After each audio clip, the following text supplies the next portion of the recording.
Good day po at magandang araw. Ngayon po ay June 21, 2022, Tuesday. Ang June 21 po ay sa Northern Hemisphere. Ito po yung longest day of the year. And dun po sa mga tao na nasa Japan, Korea, US, Canada, ang June 21 po ay ang start ng summer. Tayo po nasa tropics hindi po natin nararamdaman yan, no? Pero mararamdaman lang po natin yan dahil maaga pong sumisikat ang araw. In contrast naman po sa Southern Hemisphere, sa Australia, South America, ay nakakaranas po sila ng shortest day of the year. Winter naman po sa kanila. So, welcome po sa The Stock Market Today. Kung first time niyo po sa channel na ito, ako po si Benji Chodoro, isang retired bank officer na nagsimula mag-invest sa Philippine stock market noong 2007. Ginagawa ko po ito araw-araw. I also report the latest news on your favorite and most active stocks. If you like the content, niimbitahan ko po kayo mag-subscribe. Meron po kayong stocks na gustong ipa-review, paki-comment lang po sa comment box at aking ipa-prioritize. Kung may questions din po kayo about the stock market, pwede nyo rin pong itanong at aking sasagutin sa abot ng aking makakaya. Hindi po ako financial advisor. Ang mga sinasabi ko po dito ay hindi po financial advice. Ang ating news ay tungkol sa Globe Telecoms kasama ang ating financial headlines at ang resulta ng trading sa ating PSE ngayong araw, June 21, 2022, dito lamang sa The Stock Market Today.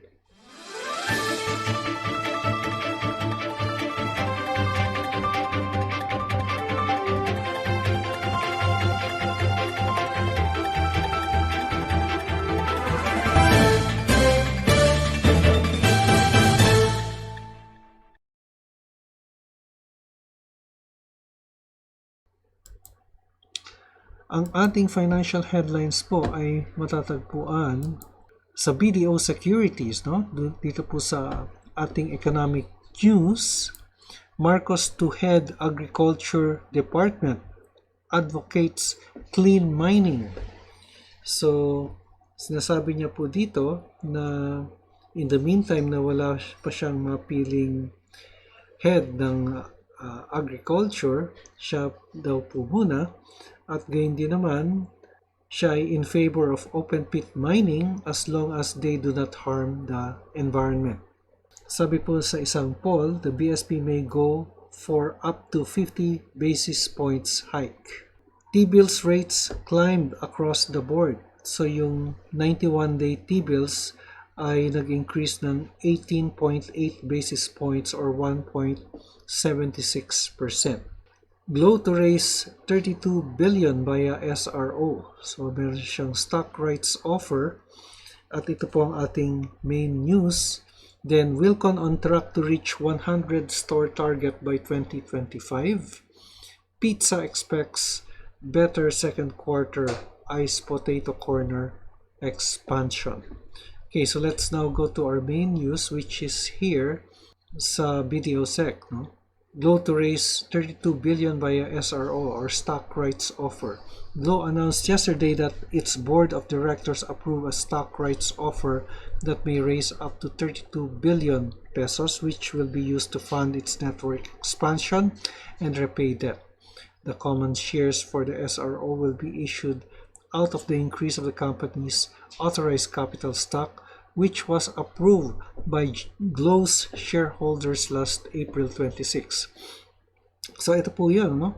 Pagka nag-increase po ng capital stock, maaring magkaroon po ng bagong investor or magkaroon po siya ng another SRO. Ito nga po ang nangyari, no? Glow Chief Finance Officer Riza Maniego Ayala said, this marks the first time Globe will do a rights offer in the capital market in over 2 decades and shows the principal shareholders' confidence in the company and its plans moving forward. The increase in capital stock, the SRO, and the listing of shares are each subject to the relevant regulatory approvals. Glow expect to launch the SRO after receiving the required approvals under favorable market conditions. Po, galing po to sa PSEH. Okay, so yan po ang ating main news item, and now let's go to your comments, no? Sabi po ni Isip Roman, Sir, maiba naman, US dollar PHP. Ano ito, Forex? Applicable din ba ang parabolic run sa Forex? Okay, alam mo, Isip Roman, Forex ito, hindi po ito stock market, ano? Anyway, actually pareho lang po yung galaw ng Forex at stock market, ano? Almost relatively the same. Iba lang po yung factors na nagkokos ng rise and fall, ano? Yung sinasabi po ninyo na parabolic run, kumuha tayo ng isang example dito. I think I have put this up. Yan, US dollar PHP, no? Yung sinasabi mong parabolic run comes from parabola, no? Yung curve, no? Upward curve. And trading the parabolic run kasi would require a moving average.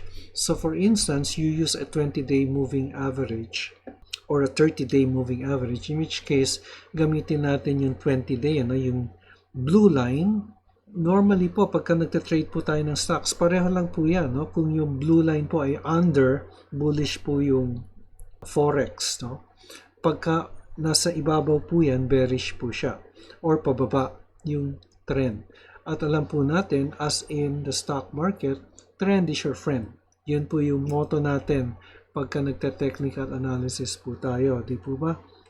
So in this case, for example, itong US dollar peso, yung blue line, which is our 20-day moving average or exponential moving average, halimbawa dito, no? Dito po yung entry point natin, yung June 18 for example, no?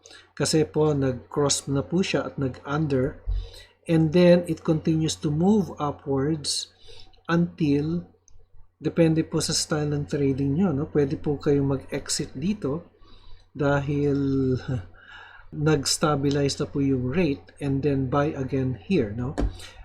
So that's one way of trading the US dollars using the US dollar peso using the parabolic run. Another way is to take a look at the candlestick, no? So for instance here, dito, no?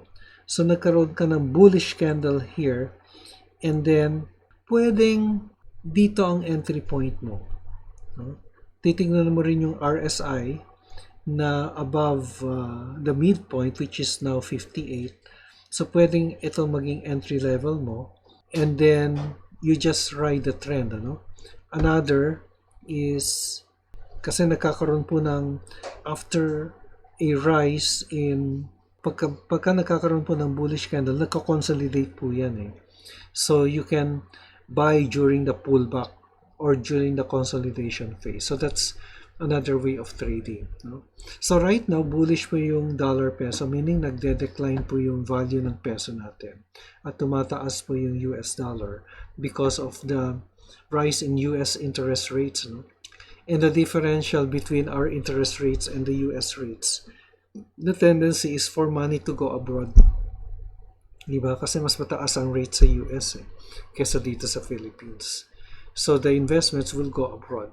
So magpo-pull out yung mga investors dito and invest in the US for fixed income dahil mas mataas yung fixed rates doon. So right now, ganun po. Ganun po lang. It's another way of trading, but this is Forex, ano? But the factors for involving Forex and stocks, yung nature niya is almost the same, but the factors are different, no? Kasi dito may inflation and may interest rates and may mga reports on the central banks, no? This is more of monetary policy, kumbaga, and decision ng Fed and the Philippine Central Bank. Okay? So, yan po, no? Isip, I hope I have answered your question. Si Fernando Dumok, sabi niyo, Sir, why is the PNB property PNB's property stock dividend declared in June 2021 is not yet implemented. As a retired bank officer, please comment on this long-delayed more than 1 year stock dividend. Is there no rule as to the time limit on this matter? As to the time limit, I don't know if there's a rule there. As long as you have declared and you have not withdrawn that declaration. Okay? But normally, kung cash dividend po yan, dinedeclare ka agad yan at merong payment date. But this time, June 2021, I don't think it's June 2021, dineclare yan. So, tingnan po natin. I have something here. I'll just put this up, ha. Okay, kita nyo po ito. Ang date po nito, Declaration of Property Dividends ng PNB is December 28, 2021. Hindi po June. Okay? Siguro nabalitaan nyo po nung June, pero dinisclose po ito ng PNB noong December 28, 2021 sa PSE. Ang ex-date po niya ay May 13, 2021. Pero ang payment date niya to be announced. Ano po yung property dividends ni PNB na dineclare niya noong December 28? So babasahin ko lang po, no, very briefly. On April 23, 2021, the PNB Board of Directors approved and confirmed the property dividend declaration of up to 229,353,710 common shares of PNB Holdings Corporation with a par value of 100 per share to all stockholders of record as of May 18, 2021, subject to regulatory and other necessary approvals. Oh, so, sige. So, yung approval of the board came April, but the disclosure to the PSE came December. Okay?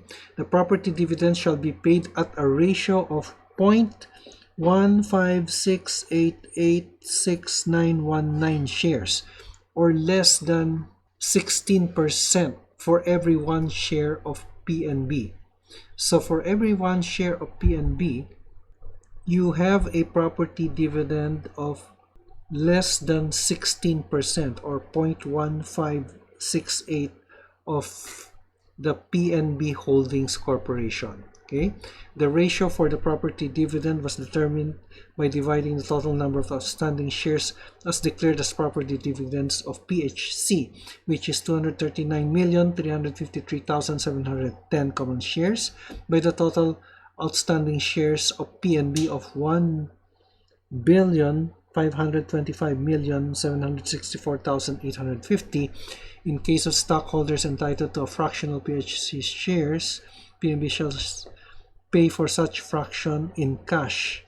Okay, we wish to advise the exchange that the bank received on December 27 the certificate of filing and notice of property dividend declaration issued by the SEC on December 24. So nagkaroon ng regulatory approval on December 24, 2021. The approval of the board came April 2021. SEC approval came December 24. And the disclosure to the PSE came December 28. Ngayon, to be announced pa po yan. So, wala pa po tayong balita on what will happen. Ano? And then, dito po sa kanilang financial statement ng PNB, so noong March, ay dineclare po nila yung income, yung property for share, kasi po nagkaroon ng property for share swap between PNB, the bank, and the PNB Holdings Company, at kumita po sila doon. Dinisclose po nila sa kanilang financial statement as of December 31, 2021. So kasama na po yung declaration of income, and then on April 14, 2022, nagkaroon po sila ng clarification of news reports which came out in Billionario that they are seeking approval for PNB Holdings to become a public company, meaning ililist po nila sa Philippine Stock Exchange or PSE. And I think, sa akin lang po, wala po kung my thinking is that since PNB is a public company, and the shares that they will declare as they will pay out as property dividends will be given to the public, then the next logical step is to make PNB Holdings a public company. Okay? So I think that when they get approvals for the PNB Holdings company to become a public company, meaning ililist po siya sa PSE, then that will be the time that they will be distributing those dividends. And that's just my personal opinion on that. Wala po akong news. But that's just my personal take. Okay po? So, abangan po natin ang susunod na kabanata tungkol po dito sa PNB. To be announced pa po ito. Okay, si Ralph Copinco, sabi niya, thanks po sir for the LTG review. Maraming din pong salamat. Sana po ay nasasagot ko po yung inyong mga tanong. Okay, so let's now go to the index on what happened today. Okay, the Philippine Stock Exchange Index lost 75.74 points. Naku, bumagsak na naman, ano? Nasa 6258.20 na po, 1.20% down. Sa ating market activity naman, 101 companies declined 79, advanced while 53 remained unchanged. Bumaba din yung all-share index 0.89% or 30.10 points. Yung ating sectoral indices ended mixed.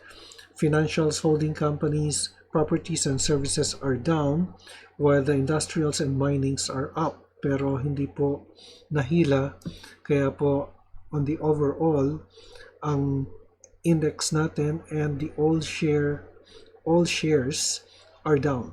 And then let's review the most active stocks. Let's review the top 6.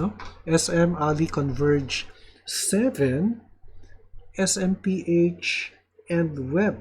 So itong 7 at saka Web are among those which are very active today. Tingnan natin. Okay, si SM muna.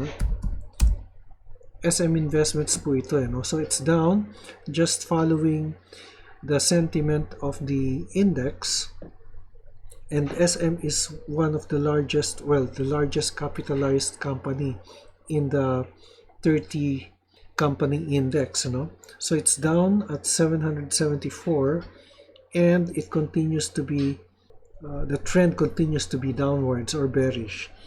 Let's do a 1 week chart. So it's already at support level, Ito po yung pinaka-support niya, and the next lower support is here. Kasi po, ito po yung next lower support, nasa 666, and the current support level is at 780, So yung 666 po, yan po ay pandemic time, March 2020. So it's just 100 or about 100 pesos to the lowest support level. Okay, so yan po si SM. Balik natin sa 1 day. Then si Ali naman, Ayala Land also bearish. Our indicators continues to be moving down. Alam niya, for a while I thought that I'll be doing my technical analysis in the PSE, kasi nag-down po ang Instagrams and I was trying to figure out kung paano ko gagawin. Ang hirap pala kung hindi Instagrams, Anyway, so support level na rin po si Ali, nandito po sa 27.6, and RSI continues to be bearish at 36. So the trend is actually downwards, following most of the index stocks. Converge, ganun din, ganun din siya. So kung mapapansin po ninyo, para siyang parabolic curve in reverse. So pababa po siya, 1 week natin, yan, So it's at support level already here, and makikita nyo po, nag-crossover na po yung ating mga indicators indicating a bearish sentiment. RSI is down, nasa 17.97. That's what you call an oversold level. Ano po? So nasa below 30 po, oversold na po ang stock. And then si 7 naman, 7, yan, pababa rin si 7. Follows most of the companies in the PSE, which is down, and it's also oversold at 28 and continues to move downwards. Let's draw siguro parallel channel. Yan po ang pinaka-parallel channel niyo. Okay? So, ang pinaka-resistance nasa 55 and the support is at 44. More or less po yan. And the RSI is 28, oversold po si 7, and continues to move down, and it continues to move downwards. Si SMPH naman, yan, continues to move. Actually, tingin ko dito sideways based dito sa mga indicators natin, no? Especially the 100 days, almost straight lang po siya. So nakikita nyo, parang roller coaster po ang galaw ni SM, ano? So if we'll be drawing, siguro Darvas ang pinakamagandang representation nito.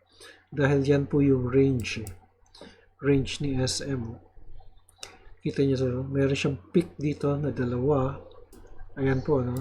Ito, there are peaks here and there are dips here. Sabagay, isa lang po yung dip, ano? Pero yan po yung range na tinetrade ni SM. So, ang pinaka resistance nasa 40 and the support nandito po sa 34, more or less. Yan po ang trading range ni SM. However, RSI remains to be below or near the midpoint at 45. And then finally, we have web. Tinignan ko po itong web. Ang may-ari pala nito, hindi naman may-ari, but the CEO and the chairman of the board is Greggy Araneta III, asawa ni Irene, ano? Kaya po siguro ito tumataas since May 4 is because he is very close to the president. Yan po, no? So meron po siyang gap up dito that's supposed to be filled soon. Ang web, ang negosyo po niyan is internet. It's more on e-games, no? Casino na nasa internet. So may mga internet cafes po yan na pasugalan. Yan po. So ngayon po, nagkaroon siya ng surge dito, no? 15.09%, which is huge, ha? There's another surge here. Dito po, nagkaroon po siya ng breakout in this area. Actually, dito pa lang breakout na. Talagang tumataas itong web. So, speculative. No? Speculative po itong web. No? So, tignan natin. Let's do a 1-week chart. Yan po. It has reached a peak of, let's see, in February 2016, nasa 28 pesos siya, and then it continued to move downwards until this May, nung nagkaroon siya ng surge nung May 4, nung BBM was leading in the surveys, no? And then here on May 10, nagkaroon na naman ng another significant breakout. And from there, nag-consolidate at nagkaroon na naman ng panibagong breakout dito. So, pataas po siya. Let's do the SNR of, okay, the resistance is here at 595. And the nearest support level ay nasa 430. Okay, yan po si web. Yan po ang ating report sa PSE, ika-21 ng Hunyo Summer Solstice. Ito po si Benji Chidoro nagpapaalala. An investment in knowledge pays the best interest. Maraming salamat sa inyong pagsubaybay at hanggang sa muli. Stay safe, God bless, and bye for now.